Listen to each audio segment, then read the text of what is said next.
Relaxed walk through the city center. If you have any questions, if you want to do your own program and join us later, just ask me. I can mark things on your maps. And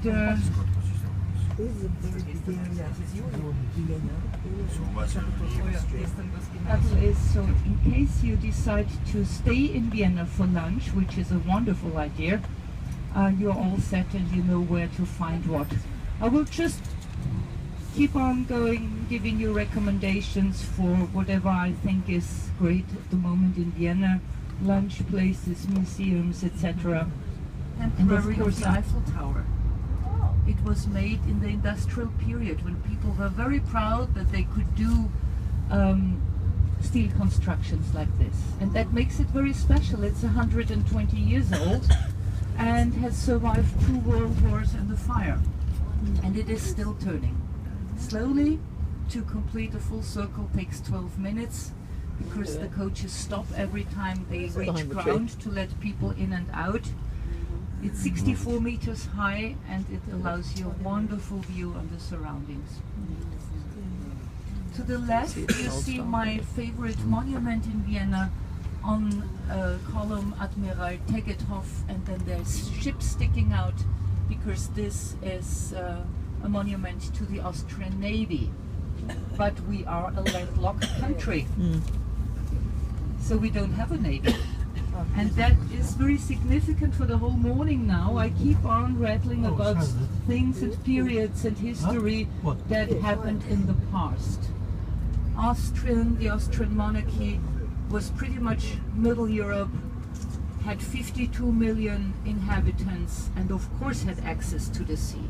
In towns that are today in Italy and in Croatia, the Austrian Navy was based. So that monument is older than 1918. 1918 was the end of World War I. The monarchy collapsed, split up into 9 different countries. The monarchy was ended.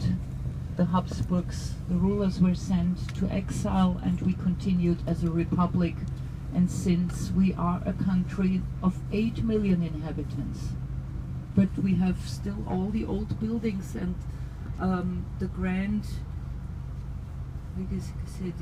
appearance of when we were the center of Middle Europe. Yeah. Look down into the river and you see my favorite pool. Cold water, merciless in the sun. There's no shade here, but it's a perfect water quality. And those sitting to the left, you will see the Vienna beach. You can hardly see it because it has been turned into a public viewing for the Soccer World Championship. Very popular for an after-work place to hang out, knock off shoes and stockings and pretend to be on a holiday on a beach.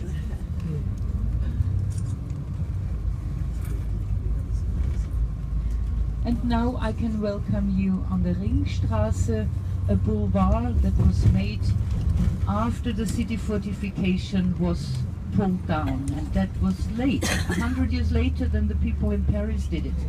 Here it was in the 1860s, and then between 1860 and 1900 this road was built, replacing the city wall.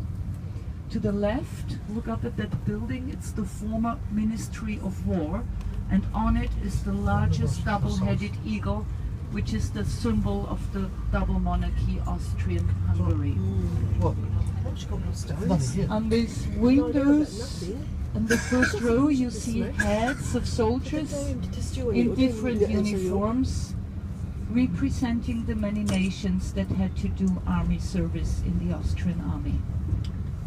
The red building to the left is the University of Applied Arts. Then you see a brown door, which is open. That leads to a wonderfully decorated restaurant with wonderful cuisine, modern Austrian, that means less fat, but still very Austrian, very good. And it has a garden. I do recommend that restaurant. And then we're standing now in front of a neo-Renaissance building, also reddish. To the left, people play cards to meet their friends, to have sweets, pastry, a meal. They offer business lunches. It's a gorgeous institution. Here to the right is the former one-family houses of the millionaires of 1900. Whoever could afford it had a palace here, and my favorite, you will see in a moment, right-hand side, the white one with the columns. That was the palace of the family Saxony-Coburg, cousins of the British Queen. Today it's a hotel. And at the traffic light, I'll ask you to look to the left, deep into the gardens. You see a gilded statue in a white arch, and that is Johann Strauss, the King of Waltzes, who has a wonderful monument in the city. His orchestra played in the yellow house to the left, which is called Kursalon. People came there to take drinking cures, but very soon it was turned into an event location, and still today in the ground floor you can rent it for parties, and in the wonderfully decorated top floor they have concerts of Vienna music. Don't do that. You see people standing on the Ringstraße. Please do not cross the ring other than on a pedestrian zone, and always watch out for the trams and for the bicyclists. You see on both sides you have trams, and underneath the trees is bicycle roads. Originally there was a riding path, but I have not seen a horse in my lifetime here. It's used by the bicyclists, and some are speeding up here. Another cafe to the right-hand side, Café Schwarzenberg, named after the square that opens to our left-hand side. The Schwarzenberg directly on the Ringstraße, Neo-Renaissance to the right, you see it, it's the building with the green roof. Sandstone is the material, Neo-Renaissance the style. Opera season will start on 1st of September and then go on until 1st of July. And in one season we have about 50 productions of opera and 20 of ballet, and we change it every evening. If you spend 3 evenings in Vienna, you can see 3 different operas. In the original language, it's a very, very successful opera, sells nearly 100% of its tickets, and it's 1 out of 3 Viennese opera houses. To the right is the former private gardens of the imperial family, today open to the public, and if you look through that open door, you see a monument, a white statue of Wolfgang Amadeus Mozart, the great composer of the 18th century, who moved from Vienna to Salzburg and spent the rest of his too short life in Vienna. He died aged 35. Everything to the right-hand side is the former imperial palace, and this is the area that we will walk later. Everything to the left is the museums area. I do recommend all the museums. Please never ask me which one is the best museum. It depends on what you want to see. I always recommend the Fine Arts Museum with its wonderful collection of paintings, old masters, and I also recommend the Belvedere with the collection of Gustav Klimt and contemporaries, that is art of 1900. But you just tell me which period you are interested in, and I find your museum. In the band, a neoclassic building coming up, made of white marble. It's the Austrian Parliament. Honoring the fact the ancient Greeks have invented democracy, and that is shown, expressed by the building. In front of the building, a fountain with Pallas Athene on it, the Greek goddess of wisdom. And I do hope that she has a certain influence on our coalition government that should start reforms. We cannot afford to go on being... So who should pay for that?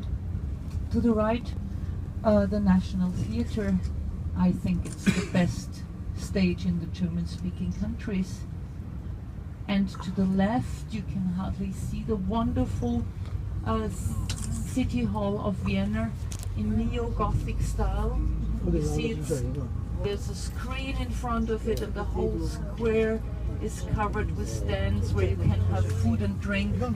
This is a very popular place to hang out in the evenings, and on the square in front of the City Hall there's always activity. In winter there is the Christmas market, later an ice rink, and it goes on with festivals all over the year. Vienna University to the left. We have had a university since the year 1365. I'm very proud of that. This is today the main building of 8 universities. In case you have read the novel The Hare with the Amber Eyes, the Ephrussi Palace is the one right-hand side of the corner. Opposite it, a little setback, a neo-Gothic church with the name Votivkirche. That is a Latin expression for a vow, and it was a vow that was done by the imperial family after an assassination attempt was made to Emperor Franz Joseph. He survived it, and the family paid for the church that is dedicated to the history of Austria.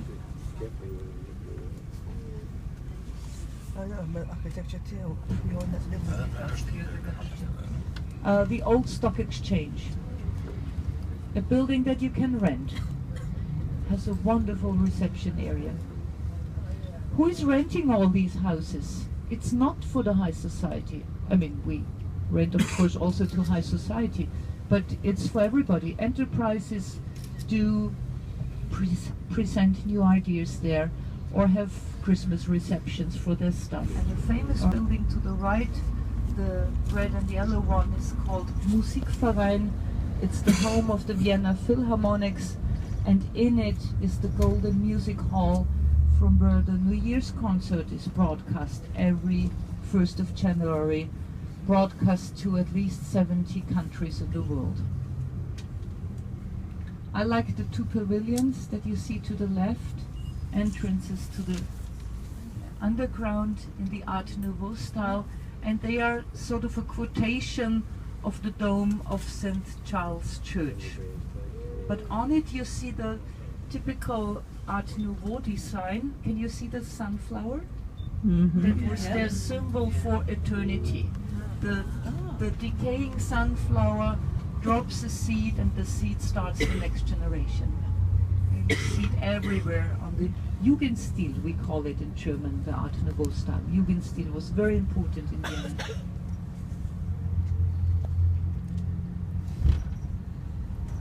So for your orientation, we are on Karlsplatz. Right hand side from us is the State Opera, and then you continue on the pedestrian zone that is called Kärntner Straße, spelled with a K.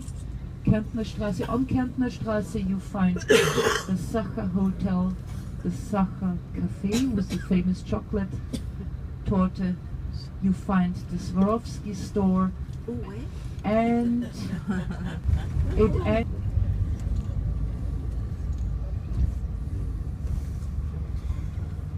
in case you stay in town for lunch, there's an area coming up that is a market area, a green market, but has a lot of restaurants of all kinds, and it's called Naschmarkt. You see straight down the green huts? That is Naschmarkt. 1 kilometer of food. And the building to the left, the white building with the golden dome, is called Secession Building. That was made in 1900 as an exhibition hall for the Art Nouveau artists, and it is still today used as exhibition hall. The reddish building to the right is the Academy of Fine Arts. We have already passed the University of Fine Arts. This is the Academy of Fine Arts. I think personally it has played a very important role in history. have a guess whom I'm talking about. There was a young man, Austrian, born in the province of Upper Austria, who made an inheritance, and that allowed him to come to Vienna to study. And he was dreaming of being a painter. Things on the bus, but then make sure you come back to the bus. Museum to the right hand side, fine arts to the left hand side. That narrow building is the former imperial stables. If you have good eyes, you see above the entrances horses, heads of horses as decoration. That was built for the horses and carriages of the imperial family. And today you see on it Museumsquartier, MQ we call it, because it's not used for horses any longer. There's more museums in it, but it's also an area that I do recommend. There's a lot of restaurants and cafes. It's an area where you can hang out with different age groups. Inside that building is a piazza that is fantastic. And here it's a twin building actually to the Fine Arts Museum. It's our Natural History Museum.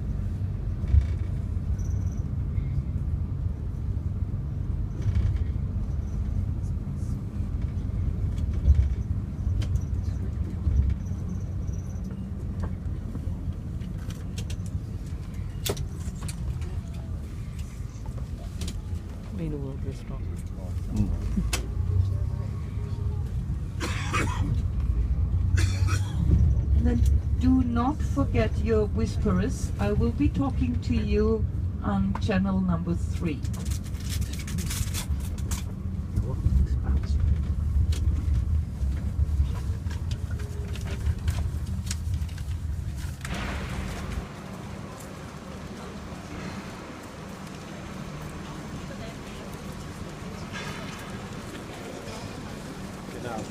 Die von nichts eine Ahnung haben.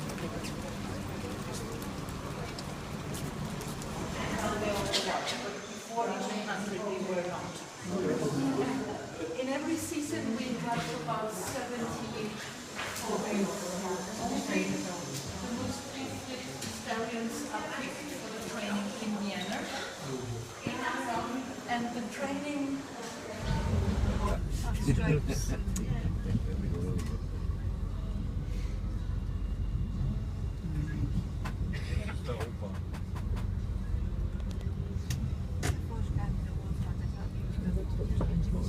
It said 20 years ago. Oh my God.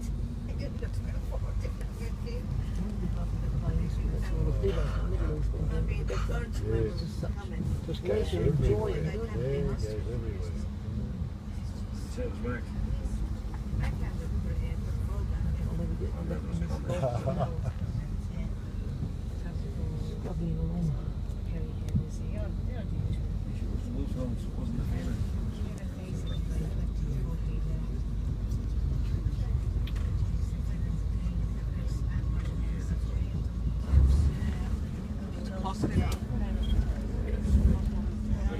That flashed. Was it not supposed to? No. Food. Yeah, like you seen what? What you have said for distance? Right up to the window, but so you get the flash. Right up.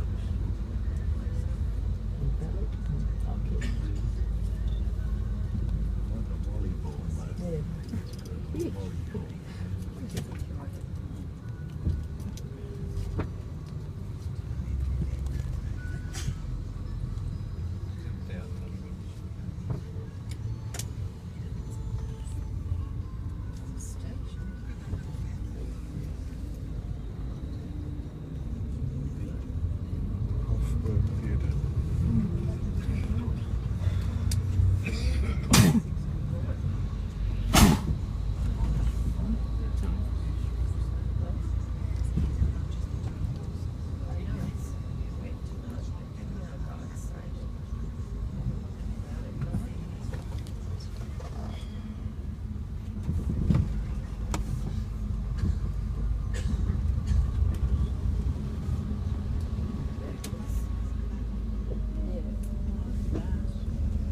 It's the university. McDonald's.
Obviously, I want one of them. It's very.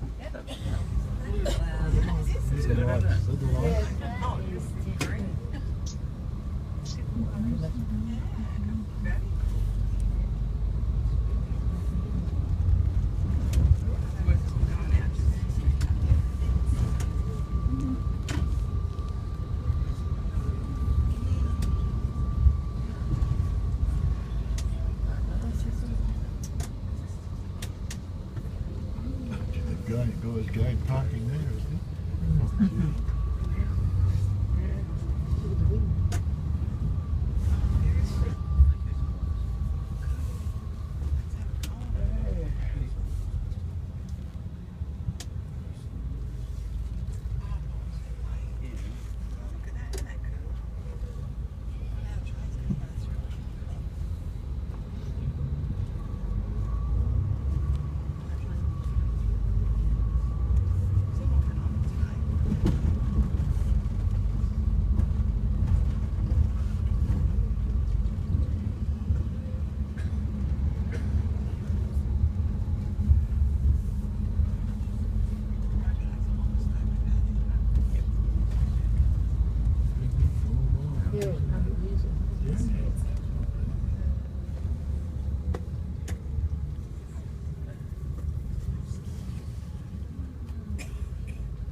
They're everywhere. They're running out along with the buses.